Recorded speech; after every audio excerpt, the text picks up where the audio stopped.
All right, everybody, we're joined by Steph Curry, the point guard of the Golden State Warriors. You see what I deal with, Steph? And he has been for over a decade. Steph, it was a year ago we came in here and talked to you. You guys obviously went on a championship run. It's been a little different this year, but I mean, do you think you guys got a run in you? Absolutely. I mean, like you said, this has been an interesting year. A lot of some highs, a lot of lows, and just trying to figure out who we are, what our identity is, and we obviously have maintained confidence and faith that we can peak at the right time, and if we get into a playoff series with whoever, that we're tough to beat. And then it's just about who can play and get the 4 wins and then do it over again. So it's always been the recipe. Last year was an amazing journey, an amazing run. This year we've had guys in a lot of different roles and some newcomers, and for us to be the champs and have to take everybody's best shot all year, and some self-inflicted wounds that we've had, games that we should have won. So with all that said, absolutely, we feel like we are a team that's a force when we're locked in on a specific task of trying to beat a team 4 times in a playoff series, and obviously we need to get there and finish this year strong and hopefully stay out the play-in, but that remains the same. Now, Steph, last time we saw you, we talked about the Jackals. You said you keep receipts. You shut everybody up, and I know it's a team game, but do you just sometimes think about if you win this one, if y'all get it done, you from a personal standpoint would have 5. That put you past LeBron, up there with Kobe and Duncan. How do you not think about that? I mean, that's why we work. It's not that you think about. You definitely understand the list that it puts you in every time you get another one, and understanding like the historical context of it all. But that it's the motivation is always just how much better can I get individually. It sounds cheesy as hell, but it's like literally how much better can I get? What is the challenge of this season?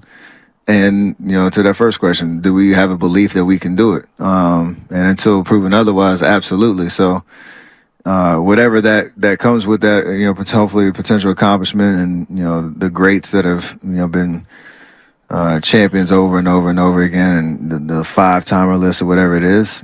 You imagine what it would feel like, but the motivation is just always what you can do. So that's why continue to try to play at this level and be grateful for the opportunity that even at 14 years in and the level that I'm trying to play at, that is a really realistic goal.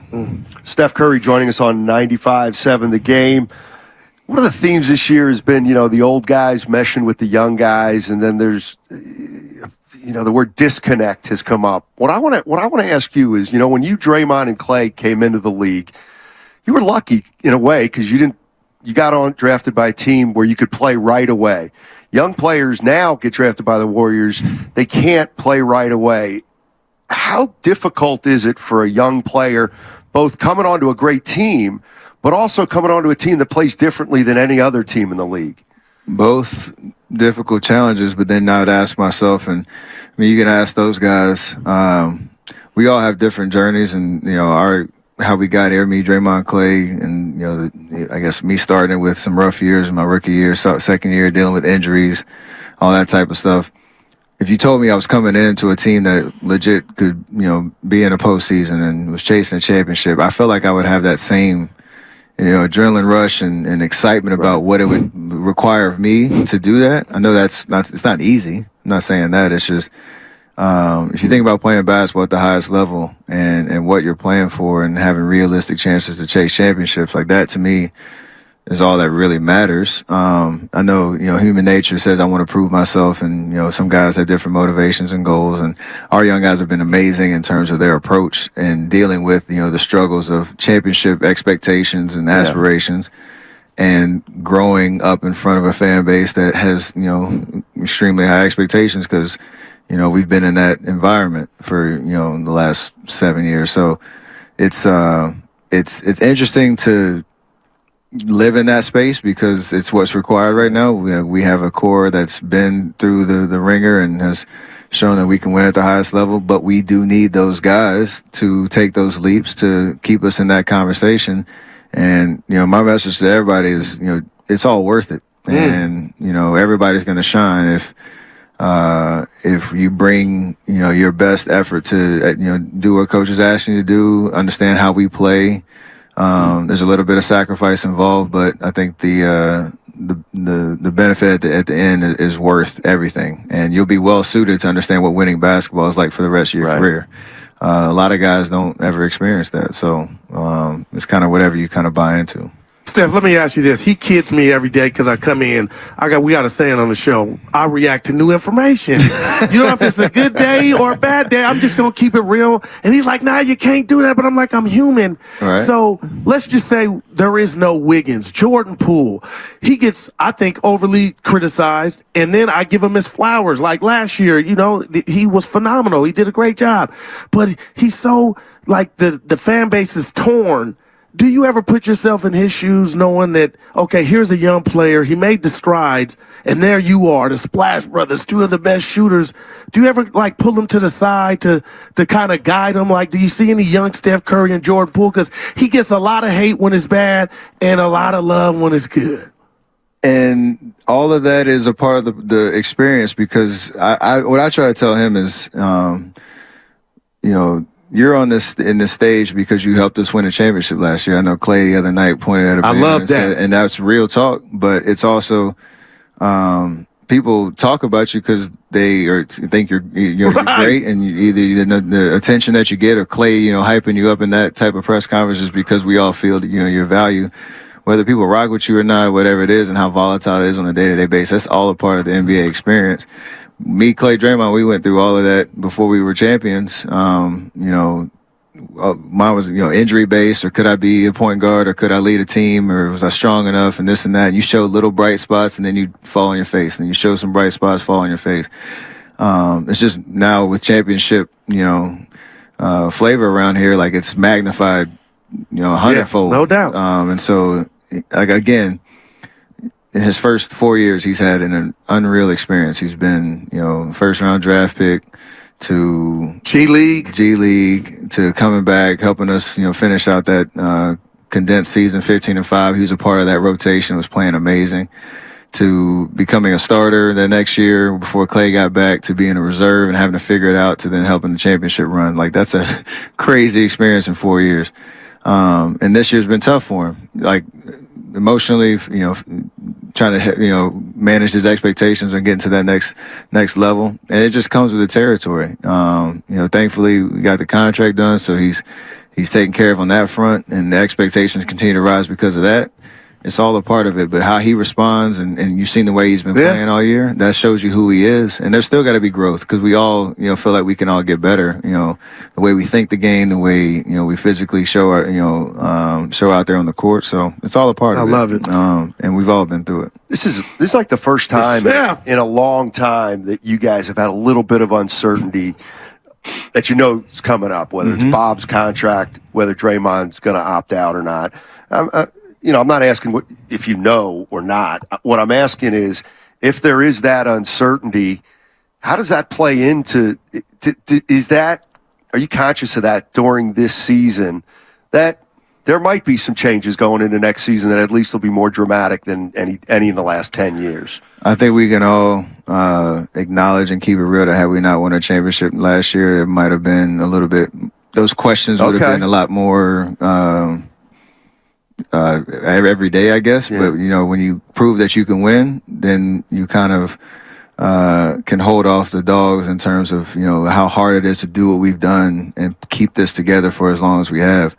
And I still feel like we can. I still feel like, obviously we understand how important Bob is. We understand how important, Coach is, our core, Draymond, Clay, myself, Andre, even though he's had a rough year with injuries and whatnot, he's been extremely valuable behind the scenes and helping, maintain our culture. But it's proven that it can win, and you don't really mess with that. So I feel like as long as we can continue to prove that, it makes the conversation a little bit easier. But we know, like, it's a business. We all, I got that. I'm not the first person to say that or acknowledge it. So it's just a matter of making sure that there's trust and a singular focus on what we need to control now, or what we have under our control now in terms of trying to win at the highest level, and then let the rest kind of settle when that time comes. I got to believe each season is its own entity. Absolutely. And last year, you guys started off 18-2, no matter where you at, home or away. But, Steph, talk to us about the road woes.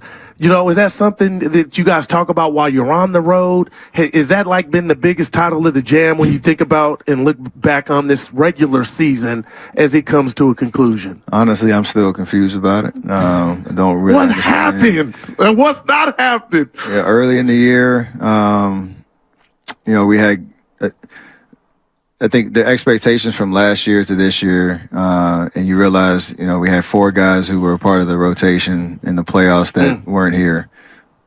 Belly, Otto, GP at the time, and D-Lee, Juan. So we had guys that, you know, knew the system. You probably didn't even have to have a training camp, and we could have rolled it back and, you know, understood how we were supposed to play. You add some, you know, guys that were taking another step in their early careers and being a part of rotation, and things just didn't go our way. We had, you know, mixing rotations. We had, you know, guys in different combinations early in the year, just trying to figure out what worked. And usually you can learn through winning through that, but for whatever reason, like I said, we were getting everybody's best shot because we had the championship target on our back. We were trying to, you know, figure out who we were, and to your point, this season, this team, this identity. And that kind of set the tone where you started, 0-8 or something like that, until you finally got a win. And for us to be defending champs celebrating a win in Houston like it was a playoff win was kind of hilarious. But I honestly don't know. But it also doesn't give me any fear going into a playoff series that we can win. I really feel like that both can be true. But just for whatever reason, you know, it just. What are we? I don't even know what our record is. 10-9 and something. We got a test for you coming up. Unbelievable. Did you do that on purpose? No, I have no idea. Oh, boy. I have no idea. All right, so there's a joke between Guru and I. It really ain't a joke. He's like, Steiny, they're playing Minnesota on Sunday. You know, if they lose, Minnesota Steph jumps knows. over them. They drop to 7. I'm like, they don't know all that stuff, the players. And he goes, what are you talking about? They know exactly. I'm like, look, when we go in there Thursday, I'll bet you if I ask these guys their record, where they are and who they would play, they wouldn't know it. Looney was 3 for 3. Looney's the only guy. Looney knew it. Looney knew. GP got 2. Looney knew. You guys were in 6th or whatever. So I did know we were in 6th. 40 and 37. We're 40 and 37. So we have 10 wins on the road. Is that right? 9. See, I overshot it. 9. I had no clue. You know who you'd play if the season ended today in the Sacramento. Oh, see. Yeah, I do know. There we go. Would that be like a benefit to both you guys in a way? The travel, like Draymond said. What they said was absolutely right. It is. If you can nitpick a part of like playoff preparation and, you know, maximizing rest in between games and just the familiarity of, you know, our bus rides up there and all that, like that would be ideal. It's not saying anything about, you know, Sacramento as an opponent, but he went through the whole thing. Yeah. You know, the travel that we had to go through and back and forth, and even starting on the road, most likely because we probably won't have home court advantage. Like, it'd be nice to start as close to home as possible. Yeah. Have you ever thought of the magnitude of like what you guys are actually trying to accomplish this year? And what I mean by that is your first title was 15. This would be 2023, and you have the same core, essentially. Now, KD came for a couple, but it's still the same core. Any dynasty that you look at, there's always an iteration, a next kind of iteration. Like, that's why I'm so skeptical that you guys can do it again, because you're trying to win back-to-back titles at the back end of a dynasty. Like, it's never been done before. What we did last year, I don't think it's been done before in terms of, you know, taking, for good reason. We had 2 guys that were, you know, Clay had his injuries. I was hurt for a year, but we were the worst team in the league, for whatever, 50, 65 games, whatever it was. Missed the play in the next year and then ran it back with me, Draymond, Clay, Andre, and a very talented cast of characters that helped us win, and the pieces fit and it made sense. So, until we get beat, we take the skepticism and we run with it because That's not hating. No, And it's not slander. Look at you. It's somebody say this is what I say. they might. The camera's right here. When you said skeptical, I was like looking. My eyes might have squinted down a little bit. No, here's kind of where I'm coming from. Sometimes I think the fans have gotten so accustomed to you guys winning, and they're just saying, "Oh no, they're going to repeat." And all I'm trying to do is say, do you realize how hard and historic it would be if they can pull this off? Absolutely. Like that's all That's where But you I'm think at. about it, though, that I guess when you ask the question about do we realize what we're trying to accomplish, winning a championship is hard. Like it's supposed to be just winning one, let alone whatever the narrative is on trying to add to that. So I guess my question: are you still taking the field? You know what? How about this? First of all, how do you know that? I know everything. Look at Okay, so I'm gonna be. I have my money on. I'll tell you what. I'll tell you what. He know. I mean, you could be my best friend right now and bail me out with every Warrior fan who can't stand me. So, yeah, I bet him 100. I took the field. Absolutely. But you know what? I called it off last week. Oh, you did? I did. He gave me the 100. I put $100. I said, oh, yeah. I still got it. you know why? And here's why. And I'm serious. Like, I don't have to root against you guys. Absolutely. You know what I mean? Like, I don't want to be you guys win around and then I'm like, You're pissed off. Because I'd rather win the bet than see you guys win. absolutely. Because I'm that competitive. I respect so. it. I respect it. So now at least I can watch you guys. All right, objectively, without any kind of rooting interest. By the way, it's I think it's the 40th anniversary of Keith Smart's game winner in the 1987 national championship. My guy. Yeah, your guy. Steph, I was like you were you stuck it to me early. I didn't have many opportunities to hit game winners under Coach Smart. So And people are getting on. No, you didn't. People are getting on Jordan Poole and his turnovers, and I'm like, man, Steph was a turnover machine early in his career, Absolutely. especially at the top of the floor. Keith Smart used to hate he that. hated it. I still throw those same hook passes. I'm just a little stronger. I throw them faster. The other one last night or the other night was pretty nice to Clay. Oh, that was nice. That was nice. Steph, he With the gonna call left, me a too. groupie, but I'm married, you're married, I got a wife and daughter. You only live once, and I know you got commitments, but before you dip, we got to get a photo of me, you, and Steiny. Oh, absolutely. Okay, because if I go home, if you didn't do it again, I didn't get it, is that cool? That's okay? No He gonna be on you groupie. You could have asked him that after the interview, so not everybody I heard wanted it. the people But that's to hear. all right. All right, That's all right. right. I Thanks, wanted Steph, them to man. hear it. Yeah. Appreciate it, Steph. I Good luck the scared. rest of the way, Appreciate man. it, Right fellas. on.